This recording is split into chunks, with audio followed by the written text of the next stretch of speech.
Hello, Fun with Whiskey's back. I'm Charles Gilmore, and behind the camera is producer B. I took a break from drinking a lot of whiskey, to get my body right. You should see it. You might will in Men's Magazine. But today we will be reviewing Smoke Wagon. Okay. You took a break from drinking, really? Yes, So what is a break for you? about 2 weeks. That's a break. So you haven't had a drink in 2 weeks. I have, not you. How you gonna say I see you? That's not true. But it's good that you think that. Well, as much as we used to. No, I just sometimes a recovery for me is a couple days, 3, 4. That's cool. But anyway, we're drinking now. So we're drinking Smoke Wagon, straight bourbon whiskey from, see if you know, Nevada. Nevada. Yeah. And let's read the back of this thing. This is I laugh. I read it before, so I'm gonna just make jokes about it. Listen to me closely, people I'm watching Charles and producer B-Land on Fun with Whiskey. Give us a like, share, subscribe, and if you like the content before we finish making the content, because you don't know if it's gonna like it or not. But if you do like the content, share it to people and say, check us out. Anyway, let me get back to this reading ceremony for you guys, and laugh with me if you find it funny. Listen closely. Barrels are first hand selected from the top 2 floors of the warehouse to create a bourbon that has flavor which is smooth and rich beyond its years. Now, did you just listen to what I said? It didn't come from the bottom 2 floors or the middle 2 floors, but where did it come from? The top 2 floors. Okay. They are then expertly blended, creating a delicate balance of rye, spice, sweet notes of corn with toasted oak and caramel. So, I don't think you can get that from the middle floor or the bottom floor. But from the top 2 floors, you're going to get that. So that's what it is, because that's what they said. First hand selected from the top 2 floors. So when you have that money to create a building that's up and down, make sure you get it from the top, say it with me people, 2 floors. And that was, that was me, my passion coming out of my mouth if you didn't see it. But they call it saliva. But anyway, I'm going to pour a little bit of this Smoke Wagon Nevada straight bourbon whiskey. I don't know, it's Kentucky, it's in Nevada. And it's aged and bottled at H&C Distilling Company in Nevada, Las Vegas, Nevada. And this is not the normal bottle, because it's the Halloween bottle. Yeah, you see that pumpkin with 2 guns? See the pumpkin? Yeah, Pumpkin. Yes, pumpkin. Reminds Me of. Did you ever like the movie Nightmare Before Christmas?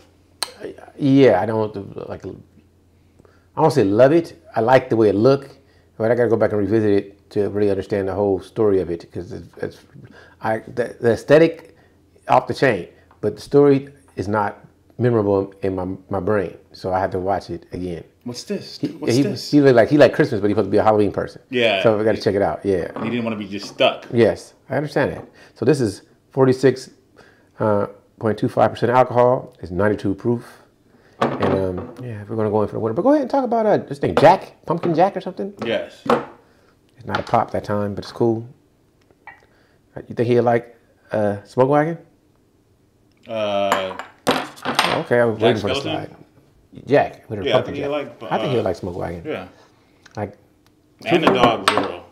The dog was Zero. Mm-hmm. See, look at your memory. Well, because my daughter's dog is named Zero too. She Awesome. liked. She liked Nightmare Before Christmas. Yeah. Smells good. See, when I first smell it, it's boozy to me when I first smell it.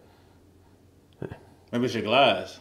Yeah, the Northern is really good at that. See, I get caramel. No, but it's still boozy on this one too. Like it's, like when I smell it, it's still just as boozy and spicy. It smells spicy to me. You don't think so?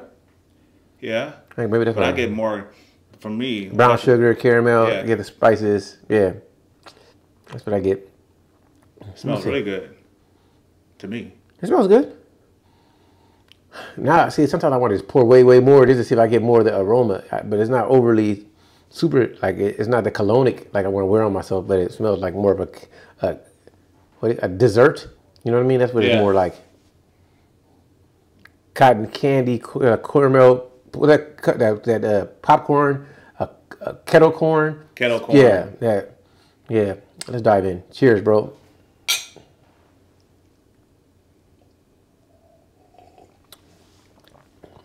It's decent, spicy. Brownies. Yeah, you told me that's what it is. You get brownies from it. See, now I want like a chocolate brownie to taste and see if it's complementary to the brownie. That would be real good. I like to eat chocolate brownies. I do. I actually enjoy them. The brownies my mom used to make when I was a kid. That's what it reminded me of. I think it's like $40, right? Mm-hmm. I bought it. I don't even remember how much it cost. It's so crazy. I'm actually made the purchase in the store, and that's I don't remember. Yeah, I think cool. $40. I think it is. I think it's decent. I like it. I think it's decent. I'm pretty sure. If I remember, I think you okay. What do you rate this? I'll give it an 8.5. Yeah, I knew that, and for me, it's like a 7.5. It's still like my whole the way I think about it. It has like it's good. Like I would drink it. As a matter of fact, probably could drink it every day. However, I don't know, man. There's so many comparables to this. Like I want to try now. Not that I know saying it to you. That's when it comes in a drinking session. But Woodford Reserve, like double oak against this, or regular Woodford Reserve, or even I can think about other things. Like it has this comparable taste. You know what I mean? Yeah. Even what is it? Henry McKenna 10-year I would compare against this too. Like somewhat the taste. Like it's there. It's on that same level. But the Henry McKenna to me is more sweet. An oaky. Yeah, but they all got this similar taste. So it's around that same price range, right? $40. It is. It is $40. So the Woodford Reserve double oak is about 40 something bucks.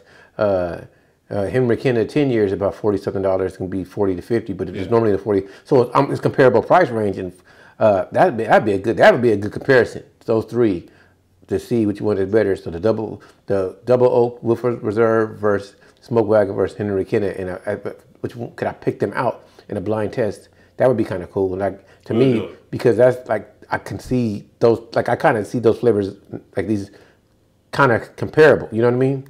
It's kind of like a Belvini versus the Macallan. It depends where you go with that, but you already know who's going to win on what. Like, sorry to say, the Macallan 18 is something. Whew, that's something magnificent. Whatever.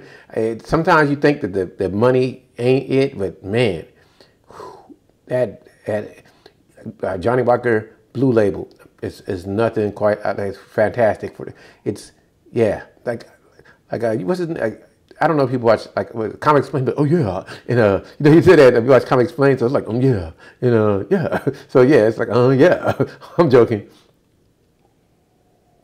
Yeah, this is brownies, and then after the brownie, I get spices. Yeah, it says that. It says balance of rice spice, sweet notes of corn with toasted oak, and that's so funny. The kettle corn, it does stand out, and the oak. That's why I compared all those three. Like it really hits. They're all comparable, bro. You know, I am the stronger dark side user. No, I am. I'm the true Sith, and I'm the Joker. I'm joking. Ooh. Yeah, I definitely tell everybody to pick this up. All right, for $40, I think you can't go wrong. I give it a 7.5. You give it an 8.5.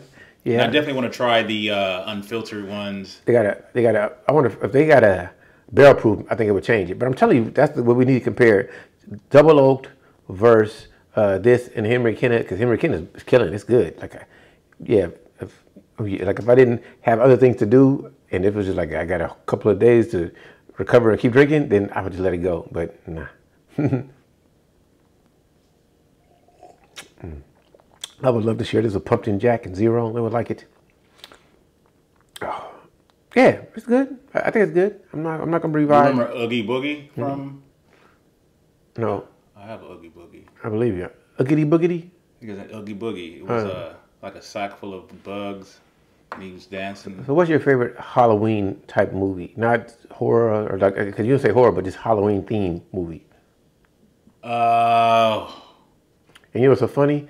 I think Gremlins can slide into a Halloween movie. I agree. It's weird because it's Christmas. Yeah, but it can slide into Halloween. Yeah, I agree with you. More because more of a Halloween is like trick or treat. That's what they were about. Like the Ghoulies or certain movies like that where little creatures, you know, they can get you.